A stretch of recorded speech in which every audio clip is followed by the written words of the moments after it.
강원도가 산불 피해 복구를 위해 추경 예산 1,400억 원을 편성했지만 법적으로 지원 근거가 없는 소상공인들은 이번에도 혜택을 받지 못하게 됐습니다.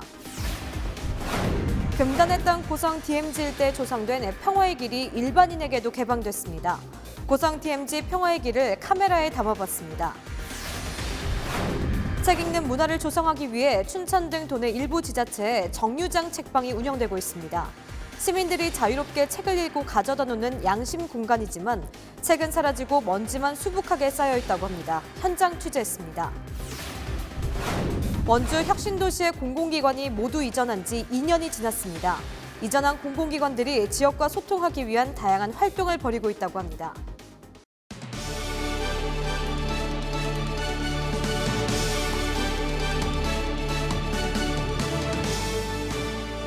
시청자 여러분 안녕하십니까? 헬로티비 뉴스 강원입니다.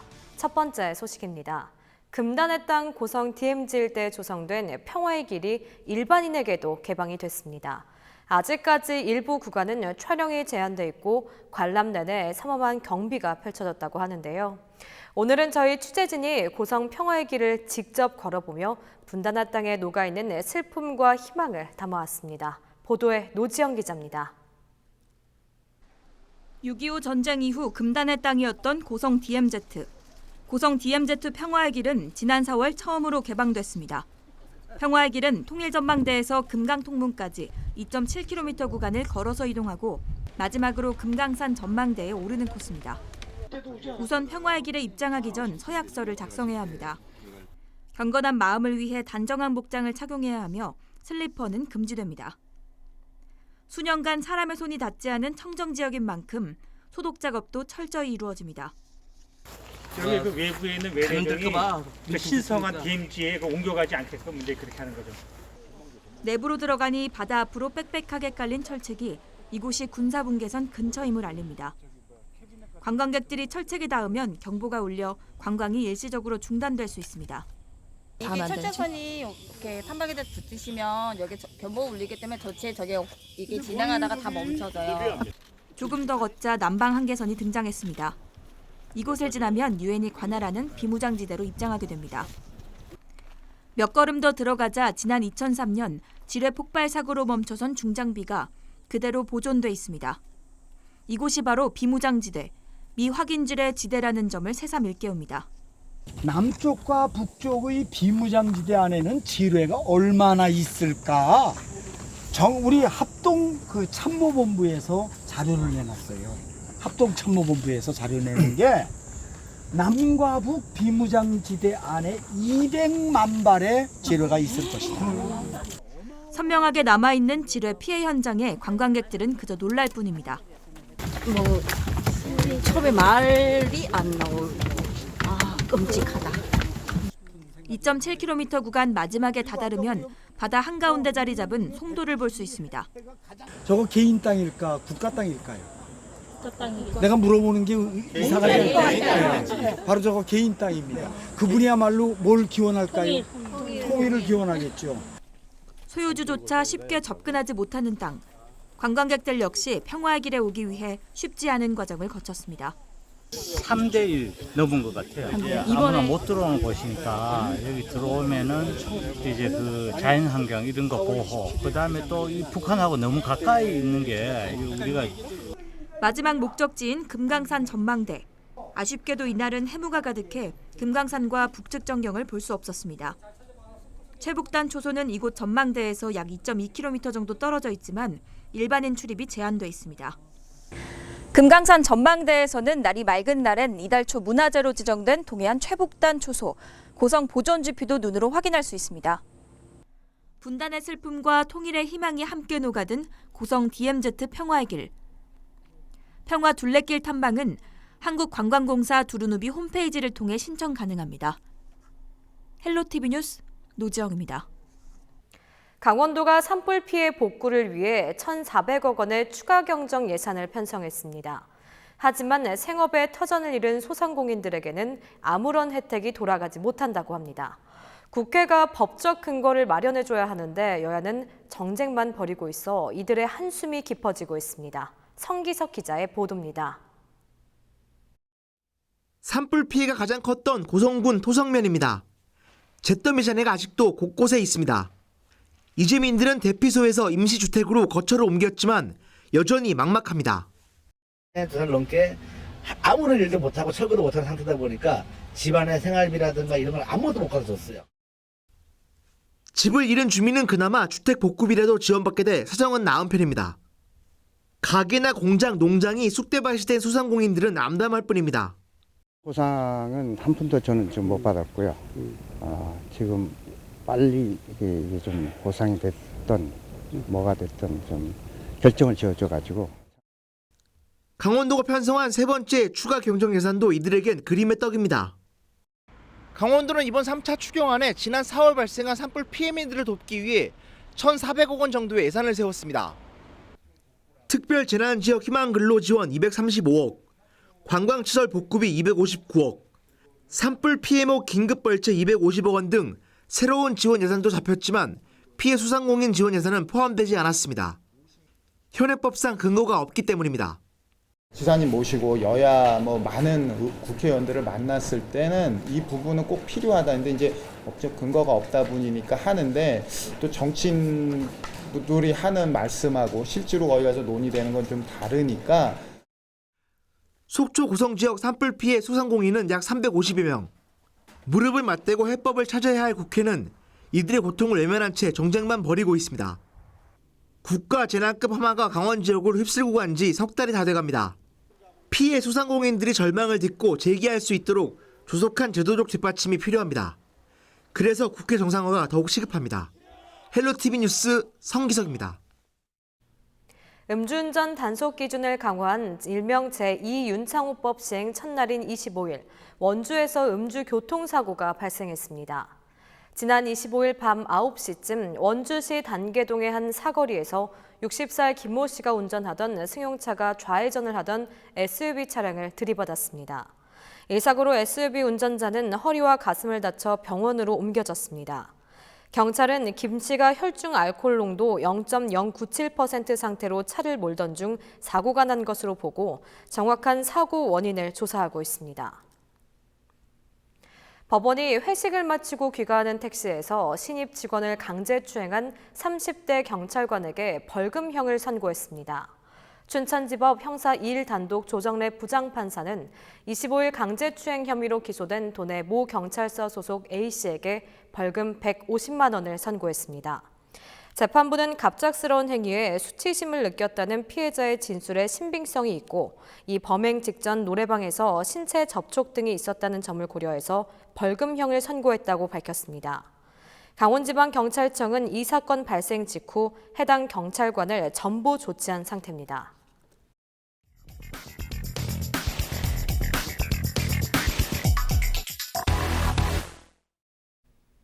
시민들이 책을 읽을 수 있는 문화를 조성하겠다. 민선자치단체들이 너도나도 들고 나온 시책 사업입니다.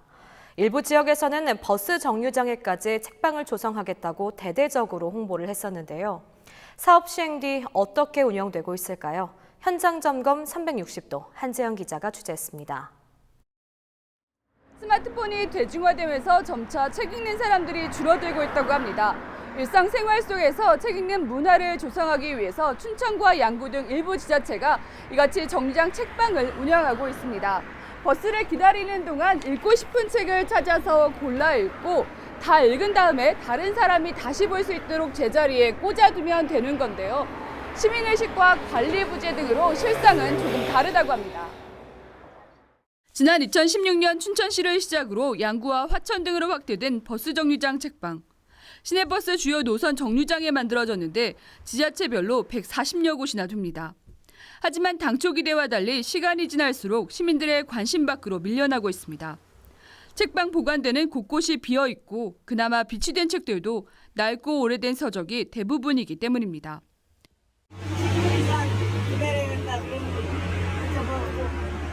시집 같은 거 이런 거 있으면 시민들이 여기다 갖다 놓은 거다 그렇게 생각을 하는데 책이 너무 오래된 책이에요. 정류장 책방을 관리하는 민간단체도 안타깝다는 입장입니다. 나눔과 봉사의 마음으로 책을 기증받고 매주 정류장 책방을 돌며 2,000권 정도를 새로 놓아두지만 흔적도 없이 사라지기 일쑤입니다. 20권 정도 채워놓고 한 바퀴 삥 돌고 맞은편 돌고 이렇게 한 20-30분 뒤에 오면은 그게 벌써 없어요. 한 권도. 그걸 다 누군가 빼가는 거예요. 좀 속상하죠. 시민들이 조금 더 책과 조금 더 가까이 갔으면 좋겠다라는. 춘천의 정류장 책방을 벤치마킹한 양구군도 사정이 크게 다르진 않습니다.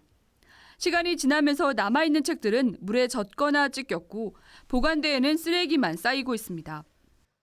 이곳 정류장 책방은 버스를 기다리거나 집에서 자율적으로 책을 읽고 가져다 놓는 양심 공간이지만 실질적인 회수율은 40%대에 그치고 있는 실정입니다. 책을 깨끗하게 읽고 반납해달라는 문구와 스티커 등도 부착해놨지만 별 소용이 없습니다. 버스 기다리면서 핸드폰을 또 많이 보다 보니까 또 있어도 제가 손이 잘 안 가게 되더라고요. 관리도 좀 안 되는 것 같기도 하고. 지자체는 시민들이 자율적으로 노력해 운영되는 정류장 책방이 지역 문화조성이라는 당초 의미를 되찾을 수 있도록 노력하겠다는 입장입니다. 자투리 시간을 활용한 책 읽는 문화를 조성하기 위한 정류장 책방. 나눔과 배려를 통해 운영돼야 하지만 시민의식 부족과 무관심 등으로 사라질 위기에 처했습니다. 헬로티비 뉴스 한지영입니다. 원주에 혁신도시가 들어선 지 올해로 2년이 됐습니다. 지역 발전을 이끌 것이라는 기대감이 높았지만 2년이 지난 지금 기대는 우려로 전락해버렸습니다. 주민들 사이에서는 혁신도시를 원주의 또 다른 도시라고 말할 정도로 보이지 않는 장벽이 있기 때문인데요. 이런 가운데 혁신도시 입주 공공기관들이 보이지 않는 장벽을 낮추기 위해 본격 나섰습니다. 김선아 기자가 취재했습니다. 직원들만의 공간이었던 청사 앞마당에 지역 주민들이 북적입니다. 공연을 하는 뮤지션과 플리마켓에서 물건을 파는 사람들 모두 원주 시민들입니다. 여기 청년 부스 거기에 참여하러 왔어요. 음악도 있고 저희 집에 가까운 곳이라서 가까운 곳에서 이런 거 즐길 수 있어서 참 좋은 것 같아요. 물건을 팔고 사고 노래를 부르고 듣는 동안 원주 시민들에게 높았던 혁신도시의 장벽이 조금씩 허물어졌습니다. 원주에서는 여기가 좀 좀 나중에 생긴 도시다 보니까 아무래도 다른 데보다는 관심이 더 많으신 것 같고, 네, 구매도도 높으시고, 네, 참여하기 좋은 것 같아요.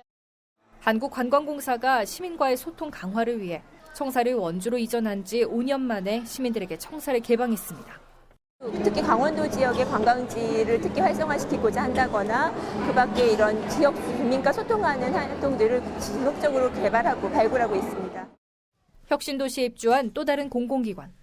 세제와 물티슈 등 육아용품을 포장하는 직원들의 손길이 분주합니다.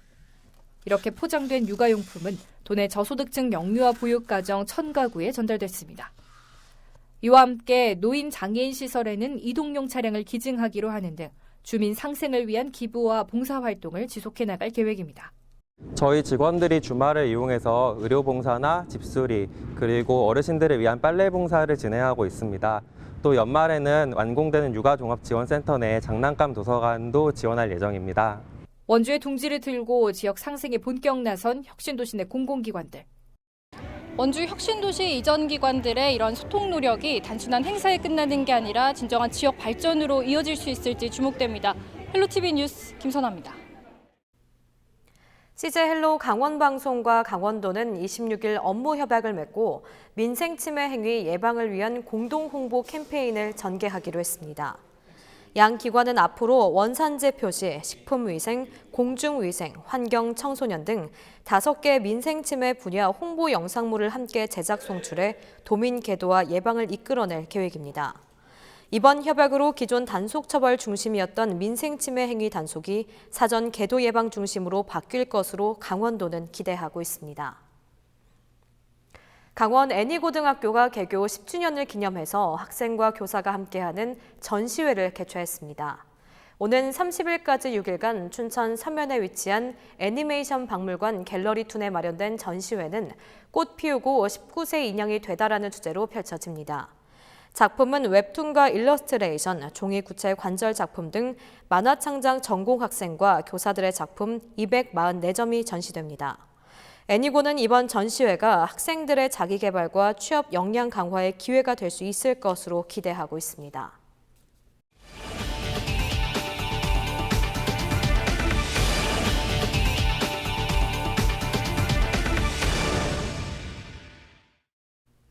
김한근 강릉시장은 26일 오전 강릉시청 브리핑룸에서 기자회견을 갖고 시의 조직과 인사, 예산 운영 방향을 제시했습니다. 이 자리에서 김 시장은 신성장 동력을 마련하고 효율적인 도시 개발을 대비하기 위해 이를 전담할 국단위 행정기구를 만들 것이라고 밝혔습니다. 특히 인사 운영 방향에 있어서는 지금까지와는 달리 실제적인 성과를 내는 읍면동장을 국장으로 승진시키겠다고 밝혔습니다. 김 시장은 지금까지 단순하게 읍면동을 관리하다 본청 국장으로 임명되는 경우는 없게 될 것이라며 읍면동의 사업들을 발굴해 성과를 내야 할 것이며 김 시장 또한 임기 내 강릉시 예산 1조 3천억 원 달성을 위해 최선을 다하겠다고 포부를 밝혔습니다. 춘천시는 다음 달 1일부터 청산의 일회용품 반입과 사용을 전면 금지한다고 밝혔습니다. 직원들은 개인용 텀블러와 다회용 컵, 개인용 빨대를 사용하고 민원인 등 방문객들에게는 다회용 컵을 제공하고 회의 시에는 다과와 음료를 제공하지 않기로 했습니다. 청사 입구에 음료 보관대와 일회용 컵 회수통을 설치하고 일회용품에 담긴 배달 음식도 반입이 금지하기로 했습니다. 비닐이나 소포장 물품 발생 억제를 위해 일회용 커피 믹스와 플라스틱 물병 대신 알커피와 프림, 설탕을 통에 담아 사용하거나 커피 머신 등으로 대체할 계획입니다. 삼척시가 미세먼지로 인한 시민 피해를 예방하는 차원에서 대기 오염 물질을 배출하는 사업장을 대상으로 대기 오염도 검사를 실시합니다. 시는 지역 내 77곳의 대기오염물질 배출업소가 운영 중이라며 이 가운데 대기오염물질이 많이 발생하는 14개 업체를 선정해 오염도 검사를 한다고 밝혔습니다. 시는 대기오염물질 시료를 채취해 강원도 보건환경연구원에 오염도 검사를 의뢰하고 배출 허용 기준을 초과한 사업장에 대해서는 행정처분과 초과 배출 부과금을 징수하기로 했습니다. 이어서 날씨입니다. 우리도 저녁에도 올여름 장마가 본격적으로 시작됐습니다. 목요일 우리도 저녁 종일 흐리고 비가 오겠는데요. 비의 양은 10에서 40mm 정도가 되겠습니다. 아침 최저기온 춘천과 원주 21도, 속초와 강릉 20도 등으로 아침에도 후텁지근하겠습니다. 비가 오며 한낮 기온 전날보다 다소 떨어지겠습니다. 춘천 30도, 강릉 26도, 속초 25도 등이 되겠습니다. 이어서 주간 날씨입니다. 본격적으로 장마가 시작되며 우리도 저녁 비 소식이 잦습니다. 영서 지역 일요일 소강 상태를 보이다가 다시 비가 내리겠습니다. 영동 지역도 계속해 비 소식이 있습니다. 비 피해 없도록 축대와 같은 시설물 및 주변 점검 꼼꼼히 해주시기 바랍니다. 우리 지역 바다 날씨입니다. 동해 전해상 비가 오겠지만 파도의 높이는 잔잔하겠습니다. 전국 날씨입니다. 이번 장마는 예년보다 일주일 늦게 시작된 지각 장마지만 12년 만에 전국이 한날의 장마권에 드는 동시 장마로 기록됐습니다. 목요일 경남 지역에 30에서 80, 많은 곳은 120mm 이상 호우가 쏟아지겠고 그 밖에 남부지방은 20에서 60mm, 서울 등 중부 지역에는 10에서 40mm 정도의 비가 내리겠습니다. 장마 전선은 목요일 오후 일본 열도 부근으로 남하하며 서쪽 지방부터 점차 그치겠습니다. 하지만 주말에 다시 북상해 일요일까지 전국에 장맛비를 뿌릴 전망입니다. 여름 장마가 시작부터 호우를 동반하고 있습니다. 특히 주말 동안 예보된 비는 돌풍과 벼락을 동반하며 요란스럽게 내리겠습니다. 27일 목요일 아침 기온 서울과 경북 21도, 충북과 전남 22도가 되겠습니다. 한낮 기온 서울 29도, 충북과 전북 28도 등이 예상됩니다. 전국 바다 날씨입니다. 전해상 비 소식이 있습니다. 해상안전에도 유의해 주시기 바랍니다. 이상으로 헬로티비 뉴스를 마칩니다. 헬로티비 뉴스는 지영민과 함께합니다. 시청해 주신 여러분 고맙습니다.